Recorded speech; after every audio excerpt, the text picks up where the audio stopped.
प्रभु पूजा करना है हमें, आज प्रभु पूजा करना है हमें। चलो कलशों में जल लेते चले, प्रासुकु और निर्मल लेते चले, थोड़ा चंदन घिस कर लेते चले, थोड़ी महकी केसर लेते चले, आज प्रभु पूजा करना है हमें। संत शिरोमणि आचार्य गुरुवर 108 विद्यासागर जी महाराज की जय। आचार्य श्री उदार सागर जी महाराज की जय। मुनि पुंग गुरुवर 108 सुधा सागर जी महाराज की जय। उत्तम तप धर्म की जय। आज 10 लक्षण का 7वां दिन उत्तम तप का दिन है। हम क्रम से बढ़ते जा रहे हैं। संयम के दिन हमने मन को मोड़ा था, आज उत्तम तप के दिन मन को मरोड़ना है। 2 मार्ग होते हैं, एक साधना का मार्ग और एक साधन का मार्ग। साधना में भोग नहीं, योग और तप है, और है साधना में है साधन में भोग है। एक बार मंदिर में लगा खम्मा अकेली पाकर मूर्ति से बोलने लगा कि अरे बहन देख, मनुष्य कितने पक्षपात करते हैं। मेरी एक जाति, एक वंश, एक अंश, फिर भी भेदभाव करते हैं। तुम्हें पूजते हैं, तुम्हें फूल चढ़ाते हैं, तुम्हें माथा टेक कर जाते हैं, तुम्हें द्रव्य चढ़ाते हैं, लेकिन मुझे आकर अपनी पीठ टेक कर बैठ जाते हैं। तब मूर्ति बोली कि तुम्हें ये तो देख गया कि मुझे लोग पूजते हैं, लेकिन तुम्हें ये नहीं देखा कि मेरी तपस्या महीनों सालों मुझे धूप में पड़ा रखा, बारिश में, ठंडी में। फिर उसके बाद मिस्त्री आया और मेरे ऊपर चढ़ गया और छेनी से एक एक मेरे शरीर को भेदने लगा। मेरे शरीर के जितने अवयव थे उसने पूरे भेद डाले। एक एक बारीक बारीक आंख में, कान में, नाक में, सब जगह छेनी चढ़ी। जब जाके मैं पूछता को प्राप्त हुई हूँ। मेरी तपस्या नहीं देखी गई तुमने, मैंने कितनी तपस्या की है। बस वही कहना चाहता हूँ, तपस्या से पूछता आती है, तपस्या से हमारा कल्याण होता है, तपस्या से सम्मान और प्रतिष्ठा मिलती है। तपस्या इसलिए नहीं करना कि ये होगा। जैसे कि उस मूर्ति ने तपस्या की तो आज पूजनीय बन गई। जो लोग तपस्या करते हैं वो ही पूजनीय बन पाते हैं, वो ही अपनी आत्मा का कल्याण कर सकते हैं, क्योंकि लिखा तपते इति तपा। जो तपा जाए वो है तप।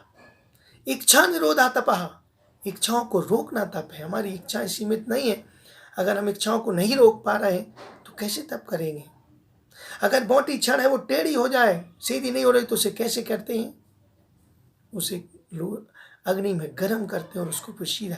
ऐसे अपनी आत्मा रूपी क्षण संसार सागर से भटकती चली आ रही और टेढ़ी हो गई है, कर्मों से इतनी मलिन हो गई है कि अब उसको सीधा करना मुश्किल। तो उसे एक ही साधन है, तपते थी तपा, उसे तपा जाए।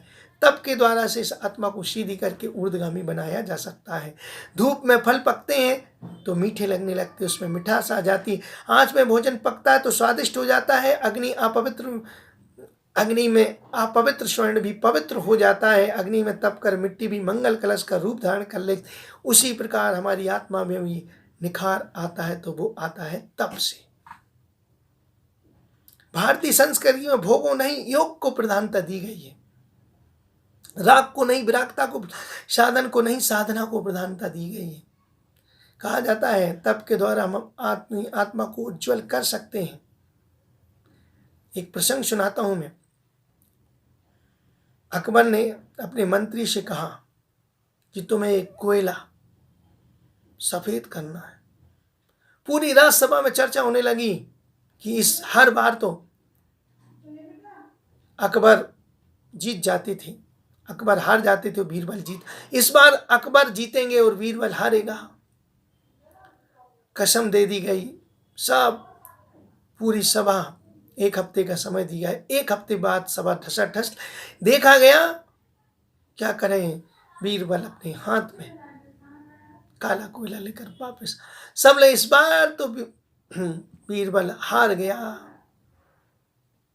और अकबर जीत गए। लेकिन वो गया राजसभा में और उसने नीचे रखा और उस कोयले में झरझर आग लगा दी। आग लगते ही कोयला धू धू जलने लगा। पहले लाल अंगारा हुआ और फिर धीरे धीरे वो अंगारा सफेद हो गया, राख बन गया। उसका आकार ज्यों का त्यों रहा, लेकिन सफेद। सब लोग देख के क्योंकि जो तपता है वो ही कर्म कालमा को खत्म कर पाता है, वो ही उज्जवल और निर्मल बन पाता है। जैसे कि कोयले की कालमा हटी तो केवल तपने से, ऐसे अपनी आत्मा रूपी कालमा हटेगी तो केवल तप से। तप दो प्रकार के आचरणों में, एक बहिरंग तप और एक अंतरंग तप।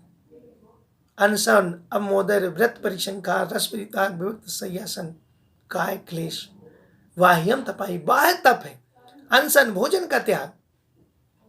टीवी के सामने बैठ गए, घर का कोई सदस्य नहीं है, भोजन कर रहे हैं, नहीं। अनशन का मतलब उपवास, आत्मा के पास बास, संसार के सभी विकल्प को छोड़कर अनशन करना। आचार्य शांति सागर जी ने 1920 में दीक्षा ली, 1955 में समाधि हुई। 35 साल में उन्होंने लगभग 25.5 साल उपवास किए। 36 दिन की उत्तम साधना करने के बाद समाधि को धारण किया। 9307 उपवास किए। कितना, परंतु एक उपवास कर ले बताने की चाह बढ़ जाती है। इसलिए जब भी उपवास करो, आत्मा के बहुत संसार विकल्प को उस दिन छोड़ देना चाहिए। खाद्य स्वाद ले पे चारों प्रकार के पदार्थों का उनोदर, अनशन से कठिन उनोदर दूसरा था। उनोदर कहलाता है भूख से कम खाना, उनोदर तप है। थाली आपको ना मिले तो वो विकल्प खत्म हो गया, उस समय भूख नहीं लगती, लेकिन आप थाली पर बैठ गए हैं और उसके बाद फिर आपको छोड़ना पड़े व्यंजन, भूख से कम खाना पड़े, बहुत मुश्किल है। उनोदर कम करते हैं। उपवास करने वाले बहुत मिल जाएंगे, उनोदर करने वाले नहीं मिलते। भूख से कम करो। ऊन उदर, ऊन माने कम, उदर माने भूख, उनोदर तप है। तीसरा है वृत्ति परिसंख्यान, आंकड़ी लेना। पूर्ण रूप से इसके मुनिराज पालन।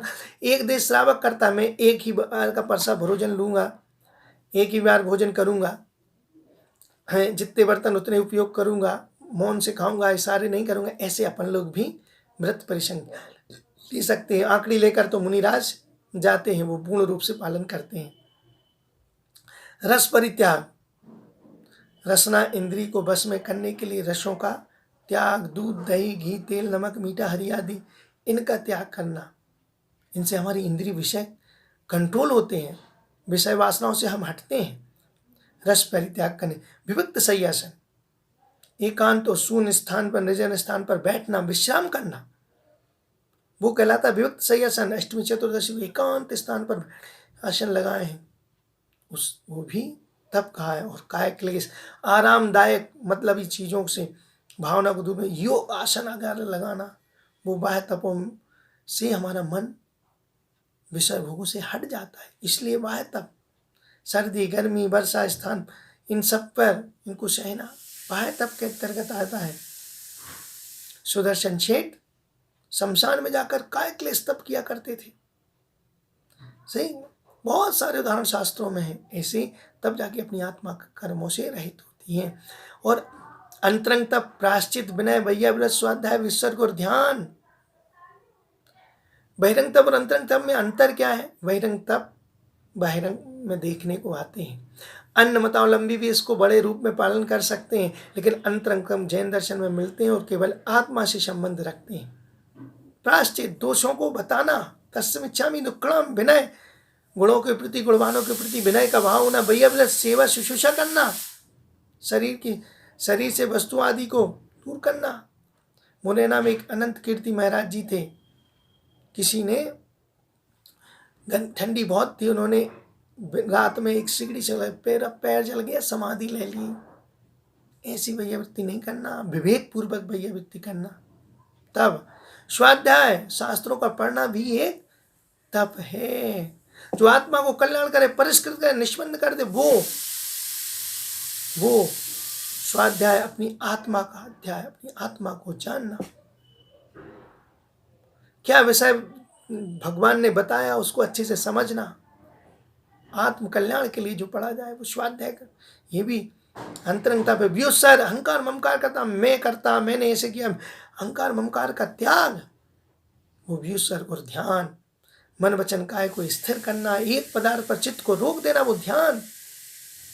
थोड़े में हमारा मन चंचल हो जाता है, नहीं, क्या बोलते हैं ये बहिरंग और अंतरंग तपों को। मुनिराज बोले शास्त्रों में आए तो नहीं करते, अगर डॉक्टर बोल दे तो हम सब अनशन भी उन्होदर भी सब, भूख से कम खाना, ये नहीं खाना, दवाई भर लेना, जूस भर पीना, ऐसा करना है, थोड़ा टहलना है, सब जो कहते हम कर लेंगे। लेकिन क्या लिखा आचार्यों ने तन मिला तो तप करो, करो कर्म का नाश, रवि शशि से भी अधिक है तुम में तप प्रकाश। ये शरीर मिला है तो कर्म का नाश करो और तप को धारण करो, तुम्हें दिव्य प्रकाश है। ठीक, बस समझाने के लिए बहुत है, लेकिन जीवन में अगर तप आ गया तो अपनी आत्मा परिष्कृत बन जाएगी। पाषेणुषु यथा हिमे दुग्ध मध्य यथा घृतम, तिल मध्य यथा तिलम, देह मध्य यथा शिवा। जैसे पाषाणों के मध्य में सोना रहता है, वो दुग्ध मध्य यथा दूध में घी विराजमान रहता है, तिल मध्य तिल के मध्य में तेल रहता है, वैसे देह मध्य यथा शिवा।